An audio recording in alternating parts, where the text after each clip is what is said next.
লাগাইতে বলছি কোথায় আর লাগাই দিছে কোথায়, খোলা পাইন বোঝে না আসলে কি লাগাইতে বলছে। আগুন কে লাগাইতে বলছে? আমাদের সাবেক স্বৈরাচার অত্যাচারী প্রধানমন্ত্রী শেখ হাসিনা, যাকে আপনারা লেডি হিটলার নামে চিনেন, লেডি ফ্রাউন নামে চিনেন, অনেকে অনেক ভাবে চিনেন, তা আমি সেইভাবেই বলছি আর কি। তো এই যে লেডি হিটলার বা লেডি ফ্রাউন, সে আর কি নির্দেশ দিছে আগুন লাগানোর জন্য, কিন্তু পোলাপাইন কি করছে, জায়গা রেখে বেজাগায় লাগাই দিছে। আসলে লাগাইবে না কি করবে, পোলাপাইন আসলে তো বুঝে না, এরা তো পোলাপাইন, এরা তো মনে করেন বাবারে সাইরা সরি আব্বারে সাইরা বাবারে নিয়ে অল টাইম পড়ে থাকে, এই কারণে আসলে বুঝতে পারে নাই, প্যাচ গুছ ঘুরে গেছে। যাই হোক, তো এই লেডি ফ্রাউন বা লেডি শেখ হাসিনার আর কি, সরি এই লেডি স্বৈরাচার শেখ হাসিনার আর কি 3টা সিম ফোন থেকে সিডিআর ও 69টা কল রেকর্ড জব্দ করা হয়েছে, এবং এখান থেকে 4টা ফোন রেকর্ড আর কি, 3জনের মোট 4টা ফোন রেকর্ড, তাপস শেখ তাপস, হাসানুল হক ইনু আর হচ্ছে শেখ হাসিনা, এই ফোন রেকর্ড গুলো কি করছে, এই আন্তর্জাতিক অপরাধ ট্রাইব্যুনাল 1-এ আর কি শুনানো হয়েছে, প্রকাশ করে দিয়েছে, ফাঁস হয়ে গেছে। আপনারা যে যার মতো করে সুন্দরভাবে মনোযোগ সহকারে শুনে নিয়ে। তো হাসানুল হক ইনুর কথা শুনে আমার খুবই অস্থির লাগতেছে, সে খালি কাঠ খেলতে চায়, কথায় কথায় সে খালি কাঠ খেলতে চায়, খালি এক্সের কাঠ খেলতে চায়।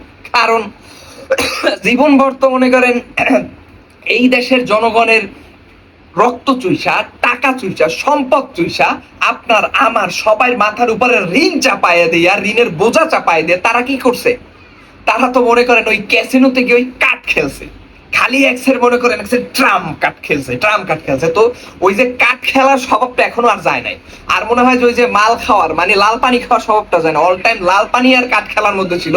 এই কারণে সে শেখ হাসিনার সাথে কথা বলতেছে ওইভাবে যে এখন একটা কাঠ খেলতে হবে, এইখানে কি কাঠটা খেলতে হবে, শেখ হাসিনা মনে করেন আপনার এই আকাশ থেকে হেলিকপ্টার যাবে, এই র্যাবের হেলিকপ্টার যাবে, তো আর নিচ থেকে মনে করেন যে আরো যে সেনাবাহিনী বা পুলিশ যারা প্রশাসনে যারা আছে, এরা কি করবে, জনগণের এরকম চাপাইয়া ধরবে, চাপাই ধরবে, এবং ওইখানে ওইখানে যে জনগণ যে একত্রিত, ওইখানে কি করবে, আলু পটল ঝিঙ্গা ফালাইয়া আমাদের রিক্সাওয়ালা, শ্রমিক, তারপর হচ্ছে শিক্ষক, যারা যে যেই পেশায় আছে, এই পেশাজীবী মানুষগুলো, হত দরিদ্র মানুষগুলোকে কি করবে, পুরাইয়া সারখার করে দিবে। এইটা ছিল তার একটা প্ল্যান, এবং এইটা আর কি মানে তারা খুব সুন্দরভাবে একদম রসালো একদম রসকস দিয়ে হাসতেছে আর কথা বলতেছে, মানে কি জঘন্য এবং বিশ্রী। এবং আমরা আমাদেরকে কারা শাসন করতো, জঘন্য এবং বিশ্রী বিশ্রী টাইপের মানুষরা আমাদেরকে শাসন করতো, যেটা মানে এখন এই শাসকদের এইসব কথাবার্তা শুনলে না শরীরটাকে জামা দিয়ে ওঠে, যে আসলে আমাদের এই দেশের জন্য করণীয় কি, আমাদের কাজটা কি। আমাদেরকে এইরকম জঘন্য টাইপের স্বৈরাচাররা, জঘন্য টাইপের মনে করে লেডি হিটলাররা আমাদেরকে চালাইছে, এবং এদের পিছনে কারা ছিল। আপনি এই হাসানুল হক ইনুর কথাগুলো শুনেন যে কত স্বাভাবিক এবং শান্তভাবে সে ট্রাম খাট খেলতে চাইতেছে, মানে ট্রাম কার্ড খেলবে, এই দেশের মানুষের সাথে ট্রাম কার্ড খেলবে, এই দেশের সাধারণ মানুষের সাথে ট্রাম কার্ড খেলবে, এই দেশের রিক্সাওয়ালা, শ্রমিকালা, এই দেশের শিক্ষক, এই দেশের দিনমজুর, এই দেশের খেটে খাওয়া মানুষদের সাথে তারা ট্রাম কার্ড খেলবে, তাদেরকে কি করবে, জ্বালায়া পুরায় সারখার করে দিবে। এবং তারা কি করবে, সারকার করে তারপর তারা কি করবে, লাল পানি নীল পানি নিয়ে বৈশা, এরপর হচ্ছে গিয়া রোজ পোলাও কোরমা নিয়ে বৈশা, এরপর তারা হচ্ছে গিয়া সুন্দরভাবে খাবে আর হই হুল্লোড় করবে। আর তারা মনে করছে কি এইভাবেই আসলে তারা কি করবে, আজীবন বছরের পর বছর, যুগের পর যুগ এইভাবেই তারা পার করে যাবে, অন্যায় অবিচার অত্যাচার নির্যাতন করে তারা কি করবে, বাংলাদেশের মাটিকে জ্বালায়া পুরায়া তারা এই বাংলাদেশের যে 17 কোটি এই যে 20-25 কোটি মানুষ আছে, এদের সমস্ত অর্থ, এদের সমস্ত টাকা পয়সা এইরকম মনে করেন 1 লাখ 2 লাখ মনে করেন এই রাজনৈতিক বা 3 কোটি এই রাজনীতিকবিদরা চুইসা এরপর খাবে। আর এই দেশের মানুষ কি করবে, আর এই দেশের মানুষকে মিডিয়ার সামনে এসে গল্প শোনাবে যে মাংস নাই তাতে কি হয়েছে, কাঁঠাল দিয়ে কাবাব বানাই খাও, আমি তো খাই, ঠিক আছে, বেগুন খাওয়ার দরকার কি, এই ওই কি দিয়া জানি কুমার দিয়েও তো বেগুনি বানান যায়, এইসব গল্প আপনাদের শোনাবে। কিন্তু এই খুনি, এই শেখ হাসিনা, এই স্বৈরাচার ডিক্টেটর, এই মনে করেন লেডি ফ্রাউন শেখ হাসিনা, সে কি করছে, আমরা যখন দেখেছি গণভবনে সাধারণ মানুষ কি করছে, যখন দখল করছে সেখানে দেখেছি রোস্ট, কোরমা, পোলাও, বড় বড় এক একটা মাছ, সবকিছু সুন্দরভাবে ফ্রাই করে সুন্দরভাবে সাজানো। এত মানুষ মারতেছে, এত মানুষের প্রাণ শেষ করে দিচ্ছে, কিন্তু এইটার ভিতরও সে কি করছে, খাচ্ছে, মজার মজার খাবার খাচ্ছে। আর মিডিয়ার সামনে এসে বলছে কি, আমিও তো কুমার দিয়ে বেগুনি বানাই খাই। চিন্তা করছেন, চিন্তা করছেন তারা কি চাইছে? আসলে কি এইভাবে কি আসলে আপনারা শাসন করতে পারবেন? কোন শাসকই পৃথিবীর বুকে এইভাবে শাসন করতে পারবেন না। অন্যায় করে, অবিচার করে, জনগণের হক নষ্ট করে কোন শাসকই বেশি দিন শাসন করতে পারবে না।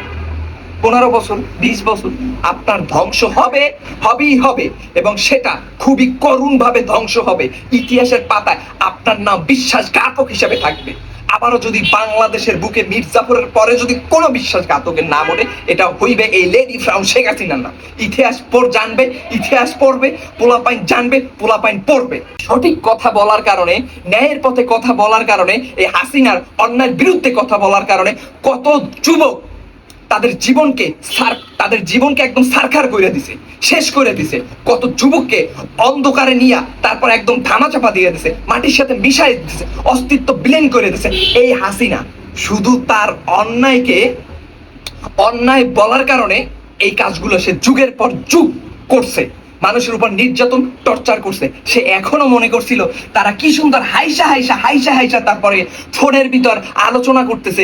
নির্লজ্জ বেহায়া একটা সরকার ছিল এই প্রধানমন্ত্রী, এবং তার সাথে মনে করেন এই ডিক্টেটরের সাথে যারা ছিল প্রত্যেকটা ছিল একটা নির্লজ্জ এবং বেহায়া। এর ভিতরে এই যে কিভাবে ঠান্ডা মস্তিষ্কে তারপর তারা পরিকল্পনা করতেছে এই দেশের নাগরিককে শেষ করার। আপনারা কি বাইচে থাকবেন? আপনারা আওয়ামী লীগ করবেন না? আওয়ামী লীগ আর এই বাংলার জমিনে আর কখনো ইনশাল্লাহ কথা বলতে পারবে না। ঘাড় যদি মনে করেন দাঁড় করাইছে, ওই ঘাড়কে আবার মনে করেন নিচু করে দেওয়া হবে, ওই ঘাড়কে আবার নিচু করে দেওয়া হবে। যারা মনে করেন এখন চিন্তা করতেছেন যে আওয়ামী লীগ আবার আসবে, আসার পর প্রতিশোধ নিবেন। এই দেশের মানুষ আওয়ামী লীগ 15 বছর স্বৈরাচারিতা, স্বেচ্ছাচারিতা ছাড়াই গেছিল, মানুষ কি সেটা রুখে দেয় নাই? তো তোমরা আবার এসে যদি এই একই কর্মকাণ্ড করার চেষ্টা করো, আসতেই তো পারবে না। আসতে গেলেই তোমাদের ঘাড়কে মটকাই দেওয়া হবে। এবং যদি কোনো ভুলক্রমে যদি মনে করো তোমরা মানে কোনো ফন্দি ফিকির করতে চাও, তোমাদের ফন্দি ফিকিরকেও সব উড়াইয়া দেওয়া হবে। এটাই শেষ কথা। এই শতাব্দী, এই যুগটা, এখন যে 2020 সালের পর যেই সালগুলো আসবে, প্রত্যেকটা সালে অন্যায়কে কোনোভাবে বরদাস্ত করা হবে না, অন্যায়কে চিরতরে মুছে ফেলা হবে।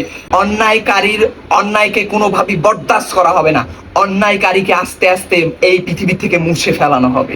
এবং আপনারা সেটা আস্তে আস্তে দেখতে পাচ্ছেন কিভাবে একের পর এক স্বৈরাচারীদের দুর্গ ভেঙে ছারকার হয়ে যাচ্ছে। ইনশাআল্লাহ আল্লাহর সাহায্যে বিজয় মুসলিমদের হবে, আল্লাহর সাহায্যে বিজয় যারা সত্যের পথে থাকবে, ন্যায়ের পথে থাকবে তাদের হবে।